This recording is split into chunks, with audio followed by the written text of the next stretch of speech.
Hello everyone, आप सभी का आपके चैनल ये स्टडी केंद्र पर एक बार फिर से स्वागत है। मैं एक और वीडियो लेकर हाजिर हूँ। अभी तक जिन लोगों ने हमारे चैनल को सब्सक्राइब नहीं किया है तो हमारे चैनल को सब्सक्राइब कर लें। हमारे चैनल पे होम साइंस से रिलेटेड बहुत सारे टेस्ट सीरीज़ अवेलेबल है, जिससे आप अपने यूजी और पीजी दोनों की प्रिपरेशन अच्छे से कर सकते हैं। आपका एग्ज़ाम ज़रूर से क्वालिफाई होगा। तो लगातार हमारे चैनल से जुड़कर अपने प्रैक्टिस करते रहिए। आइए आज के वीडियो को हम स्टार्ट करते हैं। तो हमारा सबसे पहला जो प्रश्न है, ये प्रश्न कह रहा है कि नीचे दो कथन दिए गए हैं, कथन के आधार पर सबसे सही उत्तर का चयन करें। कथन एक कह रहा है कि प्लीहा लाल रक्त कोशिकाओं का कब्रिस्तान है। तो ध्यान दीजिए, तो प्लीहा जो होता है लाल रक्त कोशिकाओं का कब्रिस्तान है, तो ये कथन सही है। फिर कह रहा है कि कथन दो कह रहा है कि थक्का थ्रोम्बिन के धागे के जल का बना होता है। थ्रोम्बिन के धागे के जल का बना होता है। तो ध्यान दीजिएगा, जो थ्रोम्बिन होता है वो एक एंजाइम है, और एंजाइम क्या होते हैं? एंजाइम में प्रोटीन होते हैं। तो ये जो थक्का जो होता है ये थ्रोम्बिन के धागे का ना बनकर ये फ्राइबिन के धागे का बना होता है। ध्यान दीजिएगा, फ्राइबिन के धागों का बना होता है। ठीक है, तो कथन एक सही है, लेकिन कथन जो दो है वो गलत है। तो यहाँ पे हमारा ऑप्शन नंबर डी सही हो जाएगा। आइए नेक्स्ट प्रश्न देखते हैं। प्रश्न कह रहा है कि कौन सा एंजाइम निष्क्रिय फाइब्रिनोजन को फाइब्रिन में बदलने के लिए उत्तरदायी है। तो ध्यान दीजिएगा, इसमें कौन सा एंजाइम है जो निष्क्रिय फाइब्रिनोजन को फाइब्रिन में बदलने के लिए उत्तरदायी है। तो यहाँ पे हमारा ऑप्शन नंबर सी सही हो जाएगा। थ्रोम्बिन जो होता है ये एक ऐसा एंजाइम है जो निष्क्रिय फाइब्रोनेजन को फाइब्रिन में बदलने के लिए उत्तरदायी होता है। और ध्यान दीजिएगा, जो थ्रोम्बिन है ये क्या है? एंजाइम है। और जो एंजाइम होते हैं वो जो थ्रोम्बिन एंजाइम है ये क्या है? तो ये प्रोटीन है। एक बार ये भी प्रश्न आया था कि एंजाइम होते हैं तो ये क्या होते हैं? तो ये प्रोटीन होते हैं। आप ये इनको याद रखिएगा। आइए नेक्स्ट प्रश्न देखते हैं। प्रश्न है कि नीचे दिए गई सूची में सूची का मिलान सूची 2 से करना है, ये सूची 1 का मिलान सूची 2 से करना है। तो यहाँ पे कह रहा है कि ध्यान दीजिएगा कि फाइब्रोनोजन, जो फाइब्रोनोजन क्या है? तो ये हमारा ऑप्शन नंबर ए का 2 से मैच हो जाएगा। रुधिर का थक्का के लिए ये सहायक है। फिर ग्लोबुलिन क्या है? तो ये क्या हो? ग्लोबुलिन क्या करता है? तो ये प्रतिरक्षा क्रियाविधि के लिए सहायक है। और एल्बुमिन क्या होता है? तो ये जो होता है ये परासरणीय संतुलन के लिए जरूरी है। तो यहाँ पे हमारा ए का जो है 2 और बी का 3, ए का 2 बी का 3 कौन सा हो जाएगा?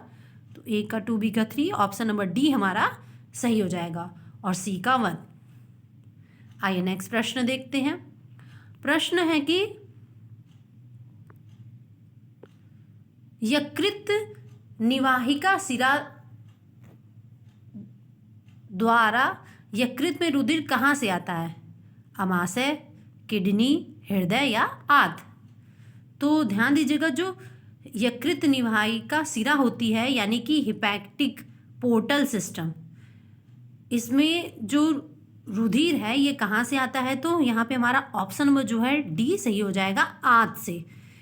जो हिपैटिक पोर्टल सिस्टम होता है यहाँ जो छोटी आंत से जुड़ा होता है, और यकृत का जहाँ से ब्लड आता है, ध्यान दीजिएगा ये किससे जुड़ा होता है? तो ये छोटी आंत से जुड़ा होता है। नेक्स्ट प्रश्न है हमारा। प्रश्न कह रहा है कि उस रुधिर कोशिका का नाम बताइए जिसकी संख्या में कमी होने पर रुधिर स्कंदन प्रक्रिया में गड़बड़ हो सकती है, और जिसके कारण शरीर से काफ़ी रुधिर बह सकता है। तो उस रुधिर कोशिका का नाम बताना है। तो क्या हो जाएगा? न्यूट्रोफिल, थ्रोम्बोसाइट, ल्यूकोसाइट्स या फिर इरिथ्रोसाइट? तो ध्यान दीजिएगा, यहाँ पे हमारा ऑप्शन नंबर बी सही हो जाएगा, थ्रम्बोसाइट। ये क्या होता है थ्रम्बोसाइट? यानी जो प्लेटलेट्स है, प्लेटलेट्स ही आपके शरीर में रक्त का जो रक्त होता है, ब्लड होता है, उसका थक्का जमाने में सहायक होती है। और अगर ये ना हो तो इसकी गड़बड़ी होने में जो शरीर है, शरीर से काफ़ी रुधिर जो होता है, खून बह सकता है। जिसके शरीर में रक्त का थक्का नहीं जमेगा तो फिर क्या हो जाएगा? तो काफ़ी रुधिर बह सकता है। आइए नेक्स्ट प्रश्न देखते हैं। प्रश्न है कि फुफ्फुस धमनी के भीतर रुधिर दाब होता है। जो फुफ्फुस धमनी होती है उसके भीतर जो है रुधिर दाब होता है। कैसा होता है? तो फुफ्फुस शिरा के भीतर जितना होता है उतना अधिक होता है। कैरोटिड के भीतर जितना होता है उससे अधिक होता है, या फिर उतना ही जितना महाधमनी के भीतर होता है, या फिर महाशिरा के भीतर जितना होता है उससे कम होता है। तो ध्यान दीजिएगा, जो फुफ्फुस धमनी के भीतर रुधिर दाब होता है वो यहाँ पे हमारा ऑप्शन नंबर ए ही सही हो जाएगा। फुफ्फुस शिरा के भीतर जितना होता है उससे अधिक होता है। ध्यान दीजिए, ये जो फुफ्फुस धमनी होती है ये ऊपर से जो होती है हमारी ये फेफड़ों ऊपर जो होता है फेफड़ा और लंग्स होते हैं, और नीचे जो होता है हृदय, फेफड़ा और हृदय, जो हृदय होता है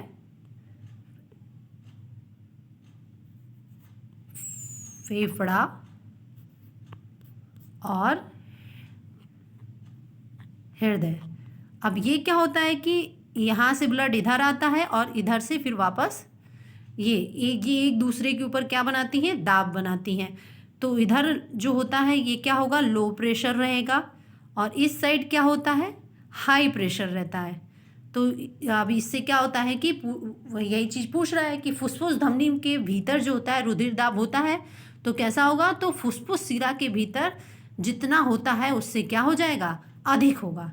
ठीक है, तो आइए नेक्स्ट प्रश्न देखते हैं। प्रश्न है, कह रहा है कि निम्नलिखित में से कौन सा सही है? सीरम रुधिर और फाइब्रोब्रिनोजेन होता है। प्लाज्मा में क्या होता है? रुधिर और लिम्फोसाइट होता है। तो ध्यान दीजिए ये गलत है। सीरम में रुधिर और फाइब्रोनोजेन नहीं होता है। प्लाज्मा में रुधिर और लिम्फोसाइट कह रहा है, ये भी गलत है, ये भी हमारा सही नहीं है। जो लिम्फ है, अब इसमें क्या कह रहा है? प्लाज्मा, आरबीसी और डब्ल्यूबीसी। तो ध्यान दीजिएगा ये भी गलत है। जो लिम्फ है इसमें आरबीसी नहीं होता है। ठीक है, अब रुधिर कह रहा है, रुधिर में क्या होते हैं? तो रुधिर में प्लाज्मा भी होता है, आरबीसी भी होता है, डब्ल्यूबीसी भी होता है और बिम्बाणु भी होते हैं। तो यानी कुल मिला के ऑप्शन डी हमारा जो है यह सही हो जाएगा। तो रुधिर में क्या क्या होता है? प्लाज्मा होता है, श्वेत रक्त कणिकाएं होती हैं, लाल रक्त कणिकाएं होती हैं और बिम्बाणु होता है। इन सभी से मिलकर हमारा खून बनता है। आइए नेक्स्ट प्रश्न देखते हैं। प्रश्न है कि हिस का बंडल मानव के निम्नलिखित में से किस अंग का एक भाग है? किडनी, मस्तिष्क, हृदय या फेफड़ा? तो जो हिस का बंडल होता है, ध्यान दीजिएगा, यह मानव शरीर का ऑप्शन नंबर सी सही हो जाएगा, हृदय का एक भाग है। यह एक विशेष रूप से हृदय की पेशी होती है, पेशियाँ और हृदय की कोशिकाओं का एक संग्रह है। ध्यान दीजिएगा, और इसमें क्या होती है? विद्युत संचालन के लिए ये विशिष्ट होती हैं। ये हृदय से संबंधित कार्य करने के लिए पेशियाँ विशेष होती हैं, इनमें विद्युत का संचालन होता है। आइए नेक्स्ट प्रश्न देखते हैं। प्रश्न है कि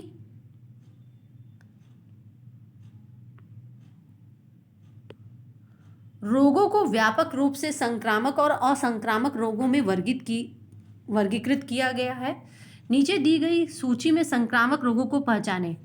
तो ध्यान दीजिएगा, इसमें जो कैंसर है, इन्फ्लुएंजा है, एलर्जी है और स्मॉल पॉक्स है। तो ध्यान दीजिएगा, जो कैंसर ये तो संक्रामक रोग है नहीं, इन्फ्लुएंजा को हम संक्रामक रोग में रखते हैं, एलर्जी भी कोई संक्रामक रोग नहीं है, और स्मॉल पॉक्स तो ये भी हमारा जो है ये संक्रामक रोग के अंतर्गत आता है। तो जो बी और डी है ये संक्रामक है। तो बी और डी किस में दिख रहा है? तो ऑप्शन नंबर डी में दिख रहा है। तो जो इन्फ्लुएंजा है और स्मॉल पॉक्स, ये जो हमारे क्या हैं, ये संक्रामक रोग है। आइए नेक्स्ट प्रश्न देखते हैं। प्रश्न है कि रोग का निम्न में से कौन सा समूह जीवाणुओं द्वारा संक्रमित होता है। तो जीवाणुओं द्वारा कौन कौन सा संक्रमित होता है, कौन कौन सा रोग। तो ध्यान दीजिएगा, जो यहाँ पे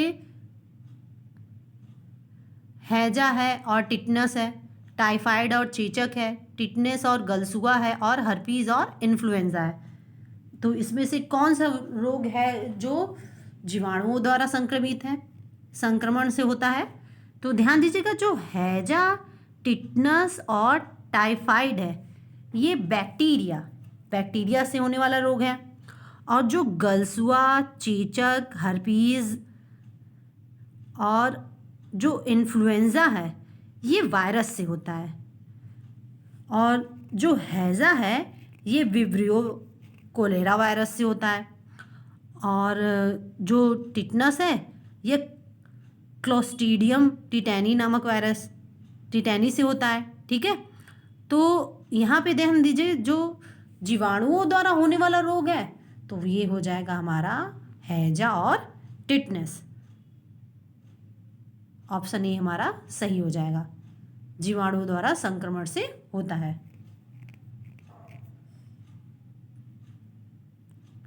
नेक्स्ट देखते हैं। प्रश्न है कि किस रोग में मच्छर द्वारा संचारित रोगाणुओं के कारण लसिका वाहिनियों में दीर्घकालिक शोथ उत्पन्न होता है। दाद, हाथी पांव रोग, अमी बत्ता या फिर एड्स के रिश्ता। तो ध्यान दीजिएगा, यहाँ पे जो होगा हमारा ऑप्शन नंबर बी सही हो जाएगा, हाथी पांव रोग में। ये जो हाथी पांव रोग है मच्छर द्वारा संचारित रोगाणुओं के कारण होता है, जिसमें लसिका वाहिनियों में क्या होता है, दीर्घकालिक शोथ उत्पन्न होता है। ठीक है, और ध्यान दीजिएगा, जो हाथी पांव है फाइलेरिया रोग है ये क्यूलेक्स नामक मच्छर के काटने से होता है। नेक्स्ट प्रश्न देखते हैं। प्रश्न है कि स्तंभ 1 से में जो रोग दिया गया है स्तंभ 2 से रोगजनक रोकथाम उपचार से मिलान कीजिए। तो ध्यान दीजिएगा, यहाँ पे मलेरिया दे रहा है, मलेरिया का क्या हो जाएगा। तो मलेरिया जो है ये हमारा ऑप्शन नंबर 3 प्लाज्मोडियम से हो जाएगा मैच। डिप्थीरिया जो हमारा है ऑप्शन बी, तो ये क्या है, ये 4 से मैच हो जाएगा, डीपीटी यानी डिप्थीरिया, काली खांसी और टिटनस के लिए।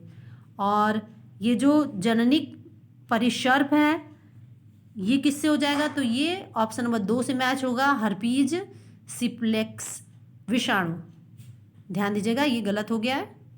और ध्यान दीजिएगा, जो हमारा हाथी पांव है ये किससे मैच हो जाएगा, तो ये ऑप्शन 1 से वुचेरिया से मैच हो जाएगा। तो ए का 3 बी का 4, ए का 3 बी का 4, तो यहाँ पे जो ऑप्शन नंबर डी है हमारा, ए का 3 बी का 4 सी का 2 और डी का 1, ये सही हो जाएगा। आइए अगला प्रश्न देखिए। ये आज का जो टेस्ट सीरीज़ है हमारा, मैक्सिमम प्रश्न जो है सारे प्रश्न ह्यूमन फिजियोलॉजी से संबंधित है।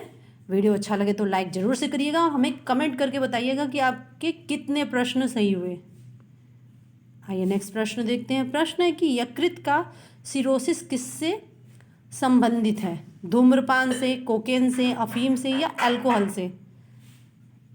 तो ध्यान दीजिएगा, जो यकृत का सिरोसिस होता है ये जो होता है हमारा ऑप्शन नंबर डी सही हो जाएगा, अल्कोहल के कारण होता है। ज़्यादा से ज़्यादा शराब के सेवन से होता है, जिसमें जो लीवर का जो साइज़ है, जो यकृत का साइज़ है वो क्या हो जाता है, वो बड़ा हो जाता है, और इससे लीवर सिरोसिस कहते हैं। आइए नेक्स्ट प्रश्न देखते हैं। प्रश्न है कि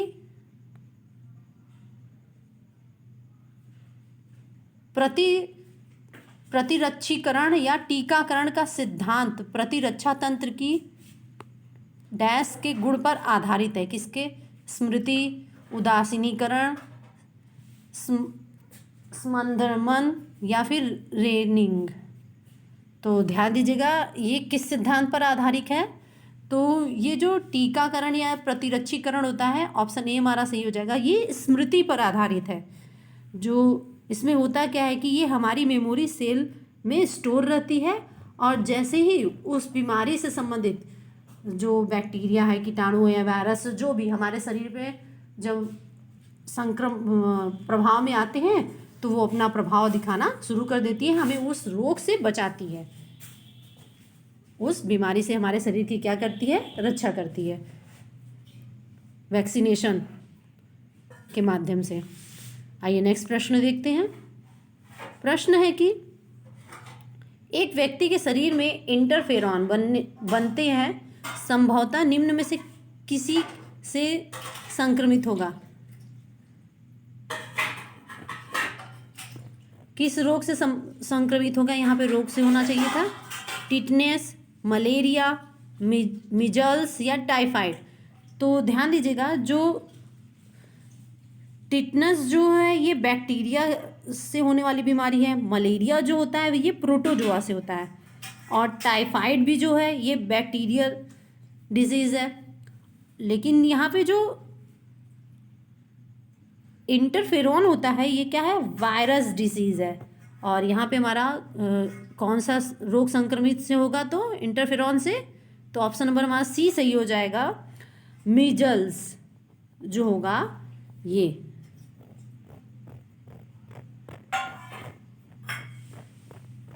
अगर व्यक्ति के शरीर में इंटरफेरॉन बनते हैं तो ये वो व्यक्ति किस रोग से पीड़ित है, तो मीजल्स। आइए नेक्स्ट प्रश्न देखते हैं। प्रश्न है कि ड्रग्स और अल्कोहल के तत्कालीन प्रतिकूल प्रभाव निम्न रूप में व्यक्त होते हैं: मृत्यु, बुखार, अंधाधुंध व्यवहार, बर्बरता, हिंसा, चिंता, कंपन, मछली पसीना आना।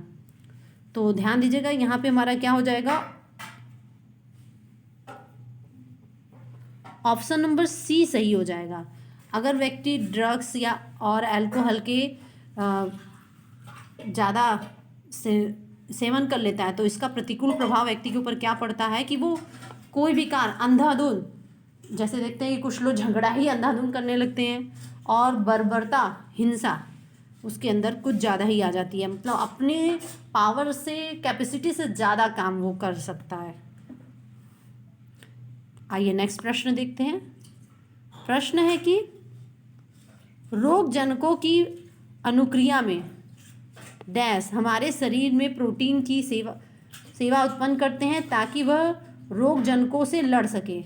कौन उत्पन्न करते हैं? बी लसिकाणु, न्यूट्रोफिल्स, बेसोफिल्स या फिर सहायक टी कोशिकाएं। तो ध्यान दीजिएगा ये जो होगा हमारा यहाँ पे इस प्रश्न में ऑप्शन नंबर ए हमारा सही हो जाएगा, बी लसिकाणु होंगे। ये एक प्रकार के ग्लाइकोप्रोटीन होते हैं। ध्यान दीजिएगा ये क्या होते हैं, ये एक प्रकार के ग्लाइकोप्रोटीन होते हैं जिन्हें हम प्रतिरक्षी कहते हैं।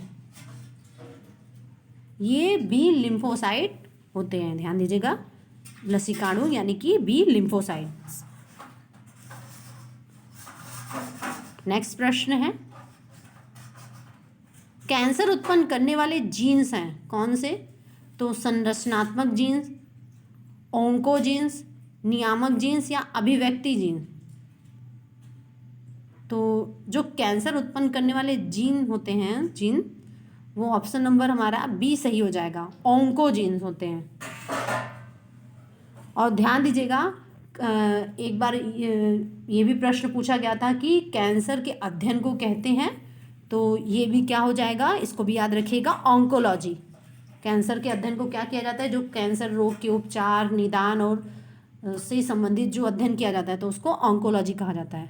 आइए नेक्स्ट प्रश्न देखते हैं। प्रश्न है कि मानव शरीर की कोशिकाओं में पाए जाने वाले गुणसूत्र जोड़ों, क्रोमोसोम्स जो पेयर्स की संख्या है 46, 23, 21 या 24। तो ध्यान दीजिएगा इनकी संख्या क्या है, तो हमारा ऑप्शन नंबर बी सही हो जाएगा, 23 होते हैं। जोड़ों में पूछा जा रहा है तो ये 23 है, और संख्या जब पूछी जाएगी तो ये कितने होते हैं, डबल हो जाएंगे, यानी 46 हो जाएंगे। और ध्यान दीजिएगा ये जो क्रोमोसोम्स हैं ये पुरुषों में टोटल 44 प्लस XY, और महिलाओं में 44 प्लस XX होते हैं। कभी कभी ये भी प्रश्न पूछ देता है, तो इसको भी याद रखिएगा। नेक्स्ट प्रश्न देखते हैं। प्रश्न है कि निम्नलिखित में से कौन सा लक्षण हृदय आघात यानी कि हार्ट अटैक से संबंधित नहीं है। कौन सा लक्षण दिखने पे वो हार्ट अटैक का लक्षण नहीं होगा। बाहों में दर्द एवं झंझनाहट, ध्यान दीजिए यह हार्ट अटैक से संबंधित है। पसीना एवं जी मचलाना, पसीना आना और जी मिचलाना, तो ये भी हार्ट अटैक से संबंधित है। सीने में दर्द होना, ये भी हार्ट अटैक से संबंधित है। लेकिन टांगों में दर्द होना, तो पैर तो हार्ट से संबंधित नहीं है, तो ऑप्शन नंबर डी हमारा सही हो जाएगा। यह हार्ट अटैक से संबंधित नहीं है, क्या, टांगों में दर्द होना। आइए नेक्स्ट प्रश्न देखते हैं। प्रश्न है कि मानव की पाचन नली लगभग कितने फीट लंबी होती है, 16, 18, 32 या 22। तो ध्यान दीजिएगा जो मानव की पाचन नली है वो लगभग, ऑप्शन हमारा यहाँ पे सी सही हो जाएगा, लगभग 30 से 32 फीट होती है। ठीक है, तो 30 से 32 फीट लगभग होती है मानव की पाचन नली। नेक्स्ट प्रश्न है हमारा। प्रश्न है कि निम्न में से कौन मानव के पैर की हड्डी नहीं है। टीबिया, फीमर, फिबुला या ह्यूमरस। तो ध्यान दीजिएगा टीबिया जो है ये मानव के पैर की हड्डी है, फीमर जो है ये भी मानव में के पैर में पाई जाती है, और फिबुला भी जो है ये भी मानव के पैर में पाई जाती है। लेकिन जो ह्यूमरस है ये मानव के पैर की हड्डी नहीं है। अब ये कहाँ की हड्डी है, तो ध्यान दीजिएगा जो ह्यूमरस है ये ऊपरी लिम्ब की लंबी हड्डी है, और जो कंधे से कोहनी तक फैली हुई होती है। ठीक है, जो ह्यूमरस है। तो आज का टेस्ट सीरीज़ आपको कैसा लगा मैं कमेंट करके ज़रूर से बताइएगा, और अगर अभी तक आपने हमारे चैनल को सब्सक्राइब नहीं किया तो सब्सक्राइब कर लें, और हमारे चैनल से इसी तरह जुड़े रहें और लगातार अपने एग्ज़ाम की प्रिपरेशन करते रहें। अभी आपने हमारे जो पुराने वीडियो नहीं देखे हैं तो उन्हें ज़रूर से देख लीजिए। वो उसमें हर एक टॉपिक से रिलेटेड मैंने आपके एग्ज़ाम में जितने भी आपके सिलेबस के टॉपिक हैं उन सब से रिलेटेड प्रश्नों को मैंने टॉपिकों को शामिल किया है, और उनसे रिलेटेड प्रश्नों के अनेकों प्रश्न के सीरीज़ बनाए हैं। तो उन सबको देखिए और हमें कमेंट करके बताइए कि वो टेस्ट सीरीज़ भी आपको कैसे लगे। Thank you everyone.